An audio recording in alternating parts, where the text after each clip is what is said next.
My name is Paige, 29 years old, and I never thought I would be packing up my childhood bedroom while my mother watched coldly from the doorway. For 4 years I had lived with her, after Dad died, helping in every way possible. Then my sister Stephanie arrived with her husband Daniel, claiming they needed family support. That night Mom delivered her ultimatum. You can take the guest room or move out. Stephanie appeared behind her, adding cheerfully, Great if you're out by the weekend. I left. Their smug satisfaction lasted until everything fell apart without me. If you're enjoying this story, let me know where you're watching from, and hit that subscribe button for more real-life family drama. Before everything imploded, I had created a stable, if not entirely fulfilling life for myself in my childhood home. 4 years ago, my father William died suddenly of a heart attack. The loss devastated our family, but especially me. Dad and I had always been incredibly close. He was the one who understood my quirky sense of humor, encouraged my ambitions, and always made me feel valued. My relationship with my mother Margaret was different. Where Dad was warm and expressive, Mom was practical and emotionally reserved. She and my sister Stephanie shared a special bond that sometimes left me feeling like an outsider in my own family. After Dad died, I made the decision to move back to our family home in suburban Boston. It was a beautiful, colonial-style house with a wraparound porch where Dad and I used to sit drinking lemonade in summer. Every corner held memories of him. The house technically belonged to both Stephanie and me after Dad's death, with Mom having lifetime rights to live there. At the time, it seemed logical that I would be the one to move back. Stephanie had relocated to Chicago 5 years earlier, with her husband Daniel, establishing what she constantly described as a thriving life there. I had been working as a marketing executive at a prominent firm in downtown Boston. The move home required significant career adjustments. I negotiated a remote position, with my company accepting a 15% pay cut in the process. My boss was understanding, but made it clear that this would likely slow my career progression. Still, family comes first, right? At least, that's what I believed. The financial arrangements seemed fair at first. I paid half the household bills, handled all home maintenance issues, and took charge of managing Mom's increasing medical needs. At 67, she was still relatively independent, but struggled with high blood pressure and early arthritis. I drove her to doctor appointments, managed her medications, and made sure she followed her treatment plans. Our weekly routine became predictable. Mondays I worked while doing laundry between conference calls. Tuesdays included grocery shopping after work. Wednesdays were for Mom's various medical appointments. Thursdays I cleaned the house. Weekends were filled with yard work and home repairs. The old house constantly needed something fixed or updated. Dad had always handled these things, and now they fell to me. I learned plumbing basics from YouTube videos and became surprisingly proficient at fixing leaky faucets and unclogging drains. Gradually, my social circle dwindled. Friends stopped calling when I repeatedly declined invitations, too exhausted or busy with household responsibilities. The only friend who remained consistently in my life was Tara, who lived in an apartment downtown and regularly insisted I take breaks from caregiving. You're being taken for granted, she would tell me during our monthly dinner dates. Your mom is completely capable of hiring help, you know. I always defended my choices, explaining that this arrangement was temporary just until Mom adjusted to life without Dad. My childhood bedroom became my sanctuary. I had redecorated slightly, but kept many elements from my youth.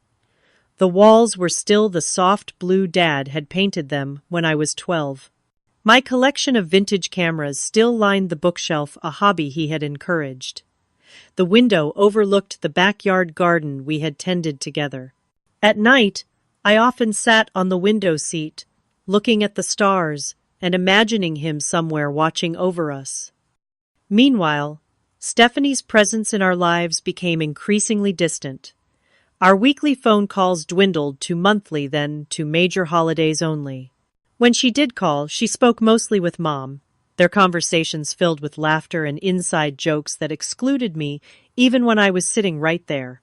I noticed these calls becoming more frequent about 2 months before everything changed, though Stephanie seemed tense during them, often stepping away to speak privately. Mom's behavior toward me had been subtly shifting as well. Her usual emotional distance grew more pronounced. My efforts around the house received fewer thanks. My suggestions were more frequently dismissed, and she began making small comments about how I was still figuring things out at my age, despite my stable career and significant contributions to our household. The last normal week before everything changed, I overheard Mom on the phone with Stephanie, her voice unusually animated. "Of course we can make it work," she said. "Family comes first." When I asked about the call, she vaguely mentioned Stephanie might visit soon, but quickly changed the subject. Looking back, I should have recognized the warning signs, but I was too caught up in the daily routines of our life to see the approaching storm. Thursday evening started like any other. I was in the kitchen, making chicken parmesan, Mom's favorite, while she watched her evening game shows in the living room. The spring air was coming through the open windows, carrying the scent of the lilac bushes Dad had planted years ago. I had just put the chicken in the oven when the doorbell rang. "Can you get that?" Mom called from the living room, though she was actually closer to the door than I was. Wiping my hands on a dish towel, I made my way to the front door. When I opened it, I froze. There stood Stephanie and Daniel, surrounded by what looked like a mountain of expensive luggage. 4 large suitcases, 2 carry-ons, and multiple shopping bags crowded our front porch. "Surprise!" Stephanie exclaimed, throwing her arms around me in an embrace that felt more performative than genuine. At 32, my sister still looked like she had stepped out of a magazine. Her blonde hair was perfectly highlighted. Her designer jeans probably cost more than my monthly car payment, and diamond studs glittered in her ears. Daniel stood awkwardly behind her, offering a small wave. "Hey, Paige. Long time no see." He was tall and conventionally handsome in that investment banker way, with carefully styled dark hair and an expensive watch gleaming on his wrist. I had always found him pleasant enough, if somewhat bland. Stephanie, Mom's voice came from behind me, filled with more excitement than I had heard from her in months. She practically pushed past me to embrace my sister. "Why didn't you tell me you were coming?"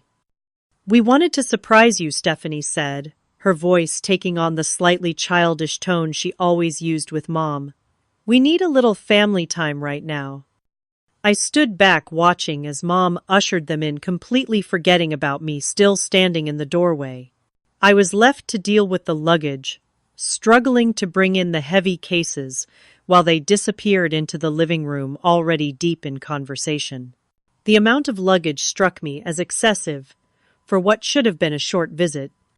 By the time I had dragged everything into the foyer and returned to the kitchen to check on dinner, they were laughing together like I had never left the room.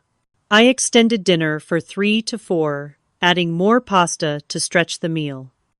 "So what brings you home?" I asked as we finally sat down to eat.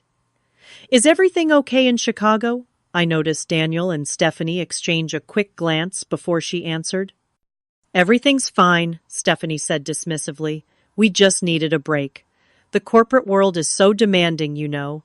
Not that you would understand with your remote setup." The slight dig was typical Stephanie, always finding ways to minimize my career achievements. Actually working remotely comes with its own challenges, I started to explain, but Mom interrupted. "Stephanie just closed a huge design project for a celebrity client," she announced proudly. "She was featured in Chicago Home magazine." This was news to me. Last I heard, Stephanie's interior design business was just getting off the ground. That's great, I said sincerely. Which celebrity? Oh, I signed an NDA, Stephanie said quickly. Can't share details. She smoothly changed the subject, launching into stories about their supposedly glamorous life in Chicago. Throughout dinner, I noticed several inconsistencies in her stories, and the tension between her and Daniel was palpable. When she mentioned their beautiful condo overlooking Lake Michigan, Daniel seemed to flinch slightly. The entire meal, Mom barely looked at me, completely enraptured by Stephanie's presence. It was a familiar dynamic from our childhood, but somehow more painful now, after 4 years of it being just the two of us. After dinner, I started clearing dishes while they continued chatting. Let Paige handle the cleanup, Mom said, when Stephanie offered token assistance. She has a system. Later that evening, as I was finishing loading the dishwasher, I overheard Daniel and Stephanie having a heated, whispered argument in the guest bathroom. We can't keep this up forever, he hissed. We need to tell them the truth. Not yet, Stephanie responded. Mom will help us, but we need to do this my way. I moved away, before they could catch me eavesdropping, troubled by what I had heard. Something was definitely wrong, despite their outward appearance of success. That night around 11, I was already in bed reading when my bedroom door opened without a knock. Mom stood there, her expression unreadable. Stephanie hovered just behind her in the hallway. We need to discuss sleeping arrangements, Mom said, her tone businesslike. Stephanie and Daniel need a proper bedroom while they're here. Okay, I said, setting my book down. How long are they staying? The guest room has a queen bed. That's not suitable, Mom replied. They need more space. They'll be taking your room. I stared at her, certain I had misheard. My room? But where would I sleep? You can take the guest room, or move out, she said, delivering the ultimatum that would change everything. Her voice was cold, detached, like we were discussing a business transaction, rather than my home of 4 years, not to mention my entire childhood before that. Stephanie stepped forward, then her expression sympathetic, but her eyes gleaming with something that looked disturbingly like triumph. Great if you're out by the weekend, she added cheerfully. We have a lot of things being shipped from Chicago. I looked between them, waiting for someone to laugh, to say it was all a joke, but their expressions remained serious. Mom, I said, my voice shaking slightly, I've been living here for 4 years, helping with everything. I pay half the bills. I take care of the house, your appointments. Stephanie needs your room, Mom interrupted. She's going through something difficult right now and needs family support. And I don't count as family who deserves support, I asked, hurt blooming in my chest. Don't be dramatic, Paige, Mom sighed. It's just a bedroom. You can use the guest room. Stephanie and Daniel need more space than you do. That night, I moved my essential items to the guest room, a tiny space with an ancient twin bed that sagged in the middle and smelled faintly of mothballs. I lay awake for hours, staring at the unfamiliar ceiling, trying to understand what was happening to my family and why my years of support and sacrifice seemed to count for nothing. I woke early the next morning after a fitful sleep, my back aching from the lumpy guest bed. The sun was barely up when I heard voices coming from the kitchen below. Stephanie and Daniel were having what they thought was a private conversation, their words drifting up through the old house's air vents. She has no idea how perfect this is working out, Stephanie was saying, her voice smug. I told you Mom always picks me. She always has. What about the money situation? Daniel asked, his voice tense. We need to figure something out soon. The credit card companies keep calling. Mom will help, Stephanie replied confidently. She always does. And little Miss Perfect Page is so responsible. She's probably been bankrolling this place anyway. Their voices faded as they moved away from the vent, but I had heard enough to raise my suspicions further. Money situation credit card companies calling. This didn't sound like the successful power couple Stephanie had been portraying. I tried to focus on work that day but missed an important deadline as family tension distracted me. My boss was understanding but concerned, mentioning that my performance had been slipping lately. After a difficult video call, I decided to confront Stephanie directly. I found her alone in the kitchen scrolling through her phone while drinking the expensive specialty coffee she had insisted Mom buy that morning. "We need to talk," I said, closing the kitchen door behind me. "What's really going on, Stephanie? Why are you and Daniel really here?" Stephanie looked up, annoyance flashing across her face before she composed it into a neutral expression. "I told you we're just visiting. Taking a break." With enough luggage for a month and mysterious shipments coming from Chicago, I pressed. "I overheard you and Daniel talking about money problems. Is that what this is about?" Something in Stephanie's carefully maintained facade cracked slightly. "Fine. The economy's been tough. Daniel's company went through some restructuring, and my design business had a few setbacks. We needed to regroup. That's all. So, why not just tell us that? Why the act? And why do you need my bedroom?" "Because we're staying a while, okay?" She snapped her composed mask, slipping further. "And it's not like you're doing anything important with your life anyway. You've been living rent-free like a child for 4 years." The accusation stung especially because it was untrue. Rent-free, I pay half of all the bills. I manage the entire household. I take Mom to every medical appointment, handle all the maintenance, do all the shopping and cleaning. What exactly have you contributed from Chicago?" Stephanie's expression shifted to something resembling guilt before hardening again. "Well, it's not like you have your own family to take care of. Daniel and I have a certain lifestyle to maintain. Mom understands that." "What does that mean?" Stephanie examined her manicure, avoiding my eyes. "Mom's been sending us money, if you must know. She said it was from her savings, but I'm guessing it might have been your rent money. Not my problem, how she manages her finances." The revelation hit me like a physical blow. For 4 years, I had faithfully paid my share of expenses, believing we were partners in maintaining the household. All while Mom had been redirecting those funds to support Stephanie's apparently fake successful life in Chicago. I found Mom in the garden later that afternoon tending to her roses. These were tasks I usually handled, but she had suddenly taken an interest now that Stephanie was home. "Is it true?" I asked without preamble. "Have you been sending Stephanie the money I've been contributing to this household?" Mom straightened slowly, brushing dirt from her gardening gloves. Her expression was defensive rather than guilty. "What I do with family resources is my business, Paige." "It's my money," I said, my voice rising slightly. "Money I earned while working full-time and taking care of this house and you." "Stephanie has needs," Mom replied, as if that explained everything. "She and Daniel have a certain lifestyle to maintain. You've always been more practical, like your father." She said this last part like it was a character flaw. "So, you've been lying to me for years, taking my contributions while letting me believe we were partners in this."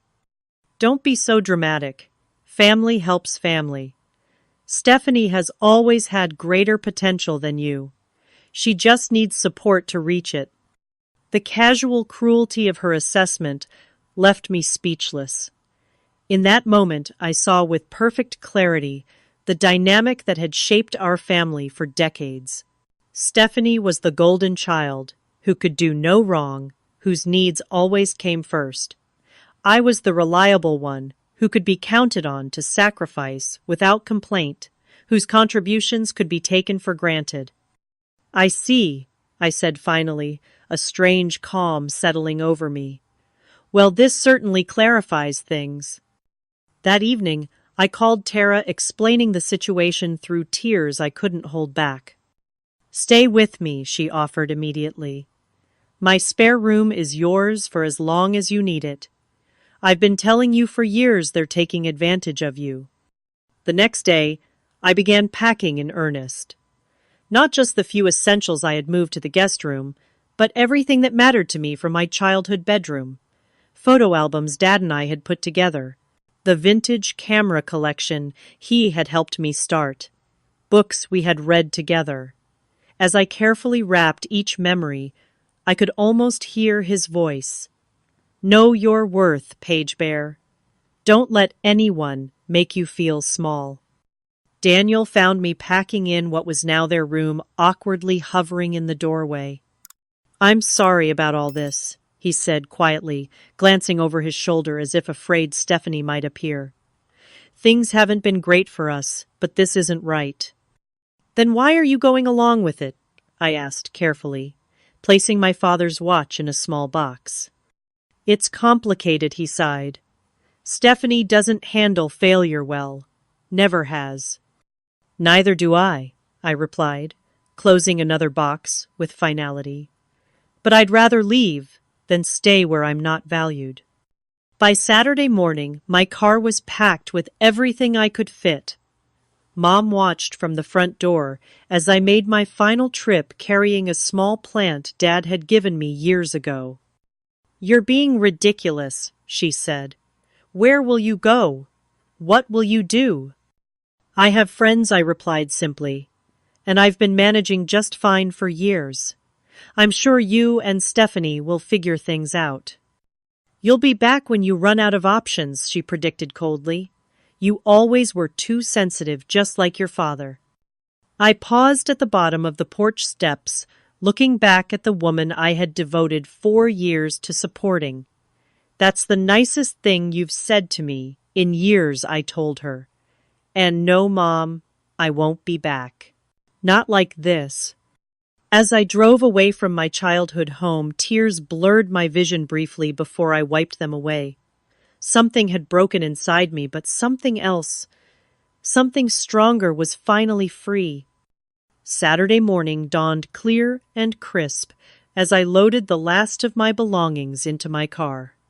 The driveway was silent, except for the sound of birds and the occasional car passing on our quiet street. I had deliberately chosen to leave early, hoping to avoid a dramatic scene with Stephanie or further cold dismissals from Mom. As I placed the final box in my trunk, I noticed Mom watching from the living room window. Her expression was unreadable behind the glass, neither sad nor concerned, simply observing. Stephanie was nowhere to be seen, probably still asleep in my former bedroom. Just before closing the trunk, I realized something was missing. The family photo albums I had carefully packed were not among my boxes. I checked the front seat, the back seat, even underneath the larger items in the trunk. Nothing. With a sinking feeling, I realized they must still be in the house. Reluctantly, I went back inside, finding the albums neatly stacked on the hall table. Had I forgotten them, or had someone removed them from my packed belongings? I couldn't be sure, but the sight of them sitting there felt like a final, small betrayal. These were the physical records of my history, my childhood, with Dad, our family. Before everything fractured, I gathered them silently and returned to my car. Mom had moved to the front door by then. The spare key she asked hand extended her first words to me that morning. I removed it from my keychain and placed it in her palm without comment. She nodded once, as if concluding a business transaction. Your mail will be forwarded, she said. Goodbye, Mom, I said, waiting a moment for any sign of warmth or regret. There was none. You know where we are if you need us, she replied, which wasn't quite the same as saying I would be welcomed back. The drive to Tara's apartment took 30 minutes each mile, increasing the distance between my past life and whatever uncertain future awaited me. I found myself taking deep breaths at stoplights, alternating between tears and strange bursts of unexpected liberation. Tara was waiting outside her apartment building when I arrived, immediately helping me unload the car. Her third-floor walk-up in downtown Boston was trendy but tiny compared to the spacious family home I had left behind. The spare room was barely large enough for a twin bed and small dresser, but Tara had cleared space in her closet and bathroom for my things. "Welcome to Independence," she said, handing me a glass of wine after we'd brought everything up. It was barely noon, but the day had already felt several years long. "I can't believe I actually left," I said, sinking onto her couch. 4 years of my life, just over. 4 years of being taken for granted, Tara corrected gently. "This has been coming for a long time, Paige." That first night away from home was a strange mixture of emotions. I lay in the unfamiliar bed listening to the city sound so different from my quiet suburban neighborhood. There was grief for what I had lost, but also an unexpected sense of possibility. For the first time in years, I had no one to care for but myself. Sunday was spent organizing my minimal living space, creating some semblance of order in my drastically downsized life. Tara helped me hang a few pictures, arranged my clothes in the small dresser, and made room on her bookshelves for my most treasured volumes. "It's temporary," she assured me. "Just until you figure out your next steps. No rush." By evening, my phone had remained silent. No calls from Mom checking if I had arrived safely. No message from Stephanie expressing any remorse. I wasn't surprised, but the confirmation of my dispensability still stung. Monday morning brought the first contact from my former household. A text from Mom appeared as I was preparing for my workday. "Where do we keep the furnace filter replacements? The heat is making strange noises." No acknowledgement of my departure, no questions about my well-being, just a practical inquiry about house maintenance that had always been my responsibility. I didn't respond immediately, focusing instead on my work meetings. With fewer distractions and responsibilities, I found my productivity increasing dramatically.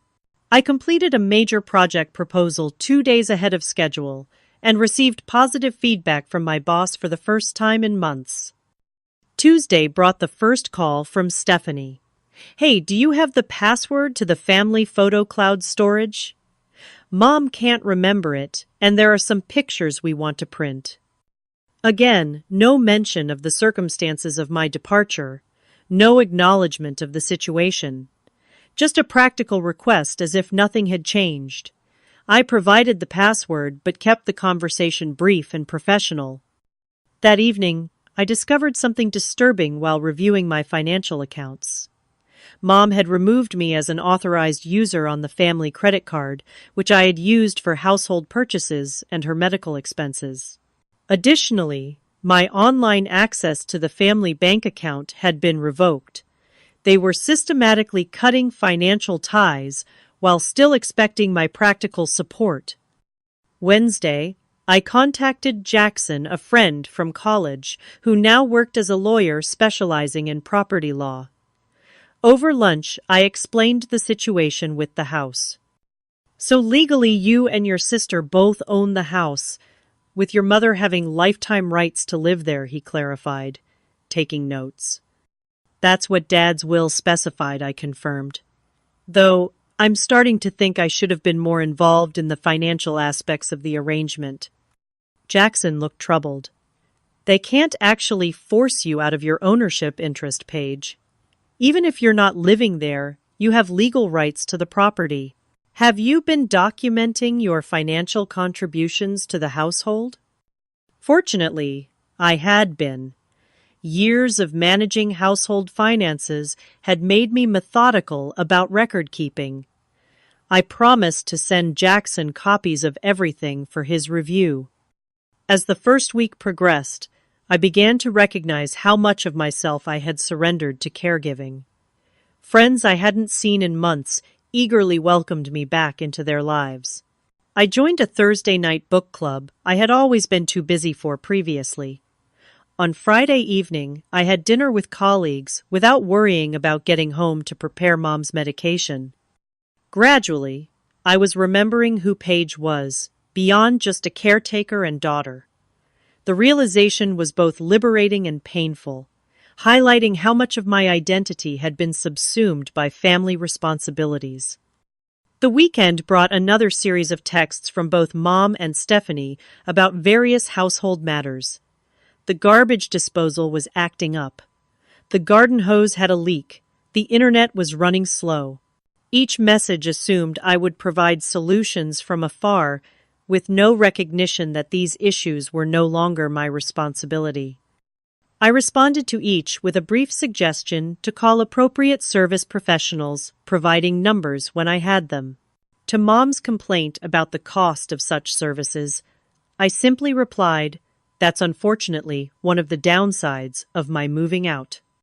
10 days into my new living situation, I scheduled my first therapy session, something I had considered for years but never found time for. Dr. Warner listened attentively as I described the family dynamics that had led to my current situation. "What you're describing sounds like a classic golden child and scapegoat dynamic," she observed. "Your sister was positioned as the special one whose needs came first, while you were expected to be the responsible one whose needs were secondary." "But I was fine with helping," I insisted. "I wanted to support Mom after Dad died." "Supporting family is admirable," Dr. Warner agreed. "But there's a difference between mutual support and one-sided exploitation.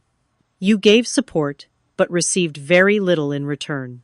That's not a healthy dynamic, and your decision to leave was an important step toward establishing healthier boundaries." As I left her office, I felt a mixture of validation and sadness. The patterns she described had been operating in our family for decades, invisible to me until they became too extreme to ignore. Now that I could see them clearly, I wondered if my relationship with Mom and Stephanie could ever be genuinely reciprocal.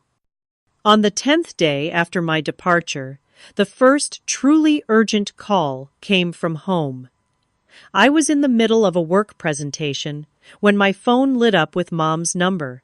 I let it go to voicemail, finishing my meeting before checking the message. "Paige, the heating system is making terrible noises and there's no heat. It's freezing in here.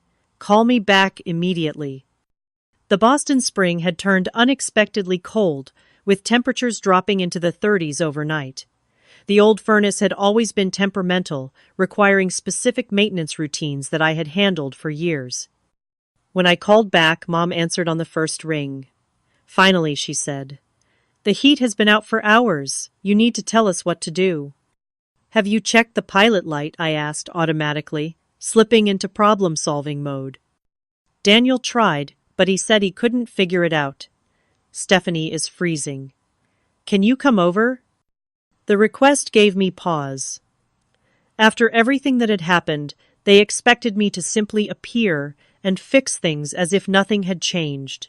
"Mom, I'm not living there anymore, remember? You might need to call a heating service." "A service will cost hundreds of dollars," she protested. "You've always handled these things."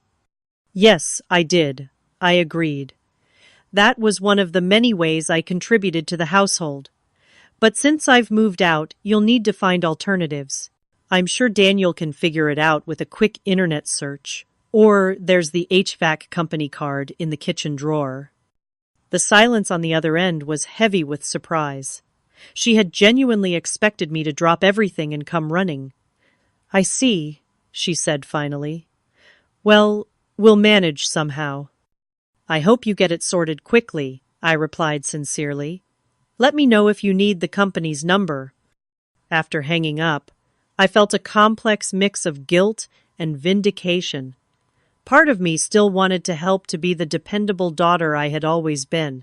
But another part recognized this as a necessary boundary one that would never be established if I continued jumping in to rescue them from every difficulty. The following day, I had coffee with Nancy, an older neighbor from my mom's street who had always been kind to me. She had reached out after hearing about my sudden move, concerned about what had happened. "I have to say, I'm not entirely surprised," Nancy said after I explained the situation. "There's been talk around the neighborhood. Talk about what I asked." Nancy looked uncomfortable.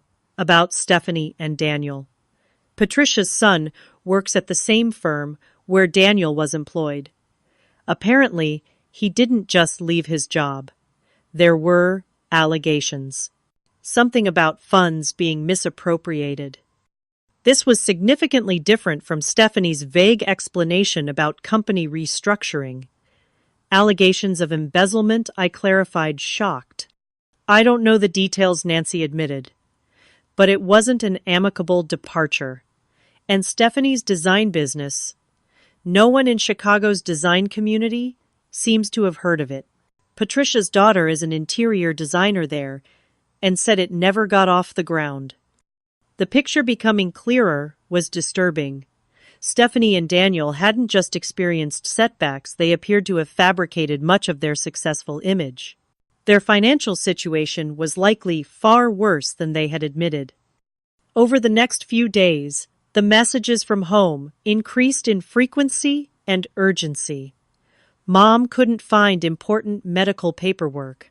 Stephanie couldn't figure out how to reset the internet router. The dishwasher was leaking. Each text or call carried the implicit expectation that I would provide immediate solutions. I maintained polite but firm boundaries, offering brief suggestions but refusing to be drawn back into the caretaker role. "I'm sure you can handle it," became my gentle refrain. 2 weeks after my departure, I received a concerned call from Dr. Levine's office. Mom had missed her important cardiology appointment, one I had always managed for her. "We tried calling her directly," the nurse explained, "but she didn't answer. You're still listed as her emergency contact." I thanked her for the information, promising to remind Mom to reschedule. When I called, Mom sounded frazzled and defensive. "I forgot. There's been so much going on here without you." "Mom, that appointment was important for monitoring your heart condition," I said, genuinely worried. "You need to reschedule right away." "I know that," she snapped. "But it's hard to keep track of everything. You always handled all this." "Because you let me," I pointed out gently. "But you managed just fine before I moved home, and you can again. Maybe use the calendar app I set up on your phone. All your appointments are already loaded there." Later that day, I noticed something strange while scrolling through social media. Stephanie had posted new pictures of herself and Daniel at what appeared to be an expensive restaurant, captioned, "Living our best life." The image showed champagne glasses and high-end food, completely contradicting the financial difficulties they had partially admitted to. They were still maintaining the facade of success while privately dealing with what seemed to be serious financial collapse. The truth of their situation became even clearer when Daniel showed up unexpectedly at Tara's apartment the next evening. I was surprised to find him standing awkwardly in the hallway when I answered Tara's door. "How did you find me?" I asked, not inviting him in. "Stephanie has your friend on social media," he explained, looking uncomfortable. "Can we talk just for a few minutes?" Reluctantly, I agreed to speak with him at the coffee shop downstairs. Once seated with coffees, neither of us touched Daniel's carefully maintained facade, finally cracked. "Things are bad, Paige," he admitted, rubbing his face tiredly. "Really bad. The truth is, I lost my job 6 months ago. Not because of restructuring. There were accusations. Accounting irregularities. I didn't do what they claimed, but I couldn't fight it without exposing other issues." What issues I pressed. Trading using insider information, he said quietly. Nothing that could be proven, but enough that I had to leave quietly. There was no severance package. And Stephanie's design business? He laughed humorlessly. Never got a single client. She spent thousands setting up a beautiful office space, created a website, printed business cards, but couldn't actually land any projects. She blamed the economy, the Chicago design scene, everything except her lack of experience or portfolio. The full picture was worse than I had imagined. So you've had no income for 6 months. None, he confirmed. We've been living on credit cards, draining our savings, and yes, the money your mother has been sending. Our condo in Chicago is in foreclosure. We had to leave before we were formally evicted. Most of our furniture and belongings are in storage we can't afford to keep paying for. And let me guess, Stephanie hasn't told Mom the full extent of this. She can't admit failure, Daniel said, a hint of bitterness in his voice. Never could. She told your mother, we're just experiencing temporary setbacks and need a little family support while we relocate our successful business to Boston. I sat back, processing this information. Why are you telling me this now? Because everything's falling apart without you there, he said simply. Your mother doesn't know how to manage the house. Stephanie certainly doesn't. I'm trying, but it's clear you were handling far more than anyone realized. Stephanie won't admit it, but we need your help. I offered help for 4 years, I reminded him, and was taken for granted, lied to, and ultimately pushed out of my own home. I know, he acknowledged, and I'm sorry for my part in that. But is there any way you could just help with some of the house maintenance issues for your mother's sake? His plea sparked a mixture of sympathy and resolve. I can't go back to how things were, Daniel. You all need to figure this out without me. As we parted, I felt a strange new confidence. For the first time, I wasn't the one seeking approval or assistance. My independence, forced though it had been initially, was becoming a source of strength rather than isolation. The following week brought an unexpected development at work. My boss called me into a virtual meeting to discuss a potential promotion. Your work has been exceptional these past few weeks, she noted. Whatever personal issues were affecting your performance before seem to have resolved. We're considering you for the senior marketing strategist position that's opening next month. The irony wasn't lost on me. Only by being pushed out of my caretaking role had I been able to refocus on my career and personal growth. Sometimes, losing what you think you need opens the door to what you actually deserve. 3 weeks after moving out, I received a bank statement that raised new concerns. There had been a significant withdrawal from my personal savings account using a check written weeks earlier that I had forgotten about. Mom had asked me to write it for property taxes, but the amount seemed excessive now that I thought about it. I made a note to look into the property tax records for the house, wondering what other financial irregularities might exist beneath the surface of our family dynamics. Exactly 3 weeks after my departure at nearly midnight, my phone erupted with Stephanie's ringtone. I almost didn't answer, but something about the late hour suggested genuine emergency. Hello, I answered cautiously. Paige, Stephanie's voice was high with panic. You need to come home right now. The pipe in the upstairs bathroom burst, and there's water everywhere. Everything is ruined. I could hear the sound of rushing water in the background and Mom's voice calling frantically for towels. Despite everything, my heart raced with concern for the old house I still loved. Have you turned off the water main? I asked, already reaching for my shoes. We can't find it, Stephanie cried. Daniel's looking in the basement, but there's already water coming through the ceiling downstairs. It's behind the storage shelves in the northeast corner of the basement, I said, grabbing my car keys. I'll be there as soon as I can. The drive to my former home took 20 minutes each mile, bringing a complex mixture of determination and apprehension. When I arrived, the front yard was illuminated by all the house lights blazing. I didn't bother knocking, using my remaining house key to let myself in. The scene inside was worse than I had imagined. Water had indeed come through the upstairs bathroom floor, saturating the living room ceiling below. A large section had already collapsed, dumping soggy drywall onto the furniture. The hardwood floors were covered in standing water, and the air smelled of dampness and mold. Daniel emerged from the basement, soaking wet. "I found the main water valve and shut it off," he reported, pushing wet hair from his eyes. But not before significant damage was done. Mom appeared from the kitchen looking thinner and more disheveled than when I had left. Her normally perfect hair was unkempt, and she wore a stained house dress I had never seen before. "Paige," she said, relief evident in her voice. "Thank goodness you're here." Before I could respond, Stephanie came flying down the stairs, still in her pajamas. "The carpet in the hallway is completely soaked," she reported, "and there's water coming through the light fixture in the guest bathroom." She stopped when she saw me, her expression a mixture of relief and embarrassment. "You came." "Of course I came," I said. "This is an emergency."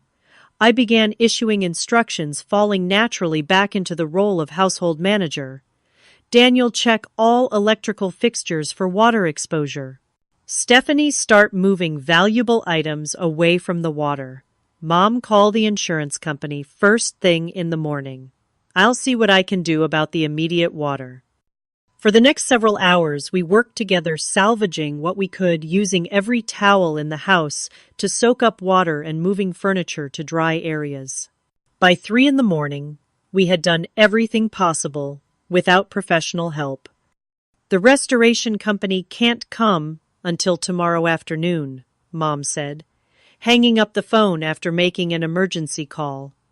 "They said to run dehumidifiers if we have them."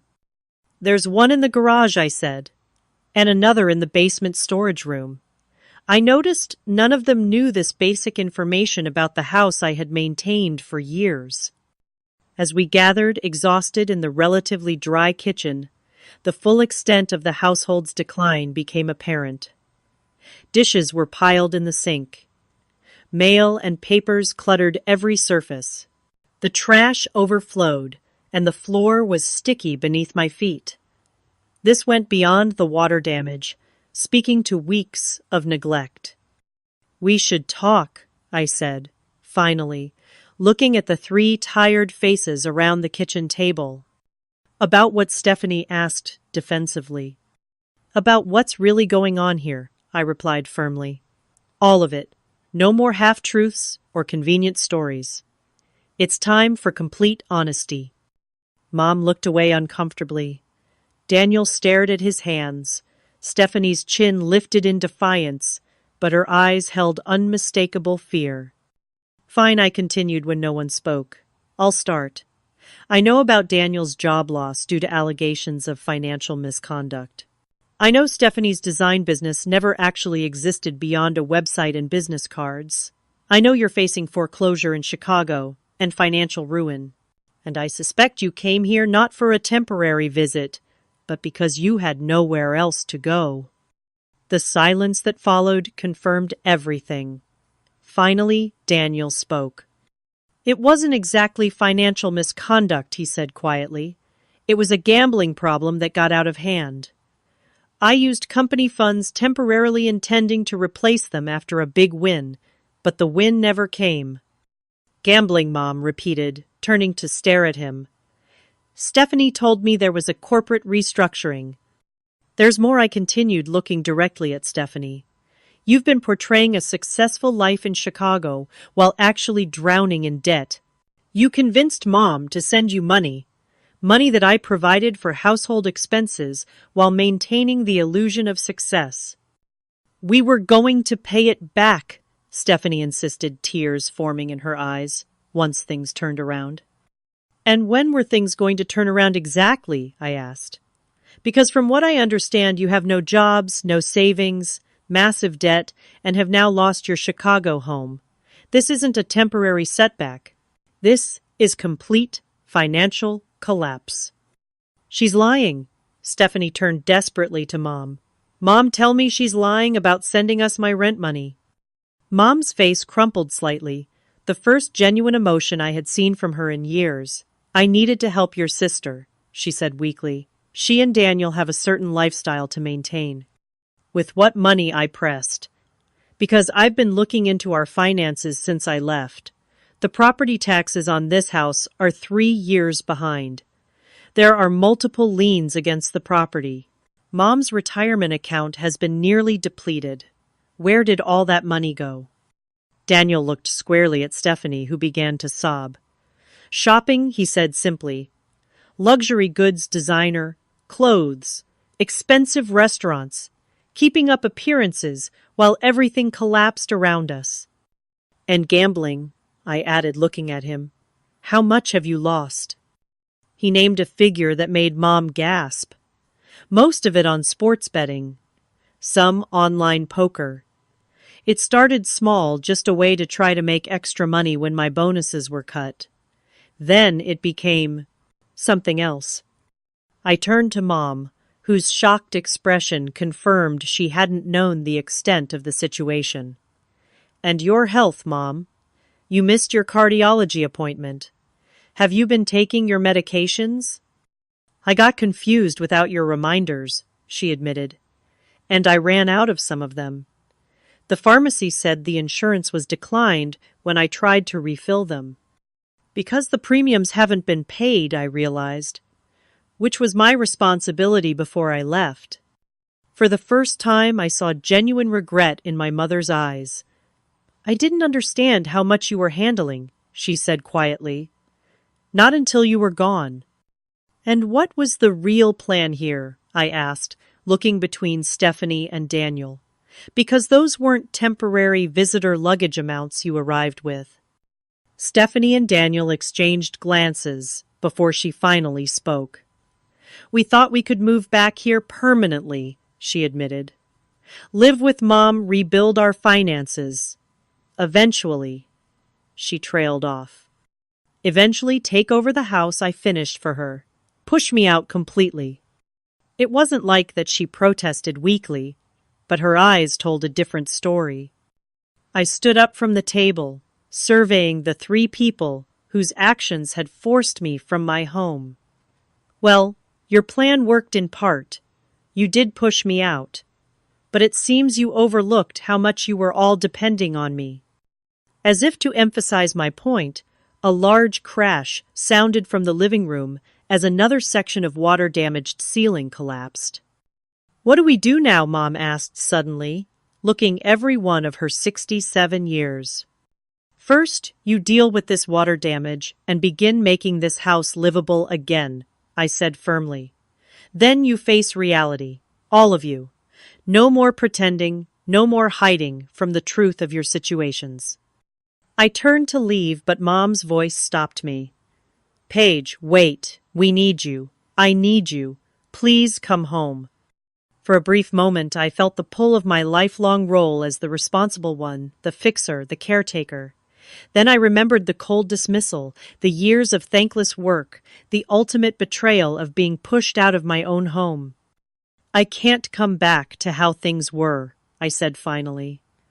That life is over for me. But I'll help arrange the restoration company tomorrow, and I'll make sure your medications are refilled, Mom. Beyond that, you all need to figure out your own solutions.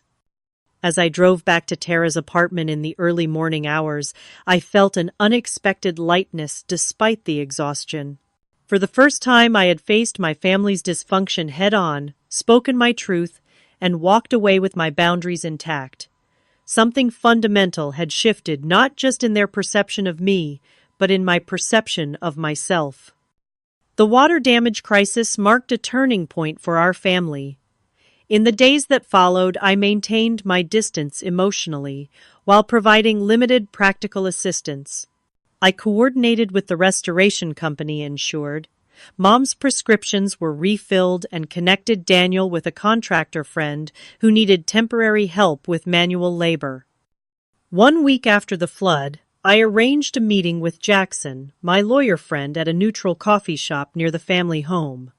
Mom, Stephanie, Daniel, and I sat around a table while Jackson outlined our legal and financial realities. The house is jointly owned by Paige and Stephanie, with your mother having lifetime rights to occupy it, he explained, laying out documents. However, the delinquent property taxes have created liens that must be addressed immediately to avoid potential foreclosure.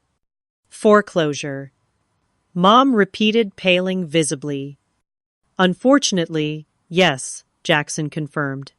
Additionally, there are several unpaid utility bills and home insurance premiums that have lapsed. The financial situation is precarious at best. Over the next 2 hours, we created a formal agreement addressing everyone's responsibilities going forward. Mom would remain in the house, but with a clear understanding of household management duties. Stephanie and Daniel would move to a small apartment across town that fit their drastically reduced circumstances and begin financial counseling to address their substantial debts. I would retain my ownership share of the house, but continue living independently. As we were preparing to leave, Mom asked to speak with me privately. We walked to a quiet corner of the cafe, away from the others. "I owe you an apology," she said, her voice uncharacteristically hesitant. "A substantial one. For years I took you for granted while favoring Stephanie. I convinced myself it was because she needed more support. But the truth is, I always found it easier to give in to her demands than to acknowledge her flaws. And mine were always on display, because I was actually dealing with real life instead of creating an illusion," I added quietly. "Yes," Mom admitted. "You're so much like your father that way. Practical, reliable, honest. I think after he died, it was easier to focus on Stephanie because she didn't remind me of him constantly the way you do." She took a deep breath. "I miss him terribly, even after all these years. But that's no excuse for how I treated you." Her admission was more than I had ever expected to hear from her. "Thank you for saying that," I replied. "It helps to understand why." "My therapist says I need to address the patterns I've created," she continued, surprising me further.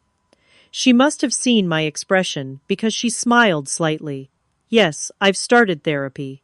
Apparently, near financial ruin and a collapsing ceiling can motivate change."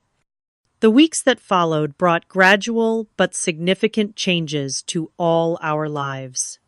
I received the promotion I had been working toward, complete with a substantial raise that allowed me to begin looking for my own apartment. I found a sunny one-bedroom in a neighborhood I had always admired, but could never afford before.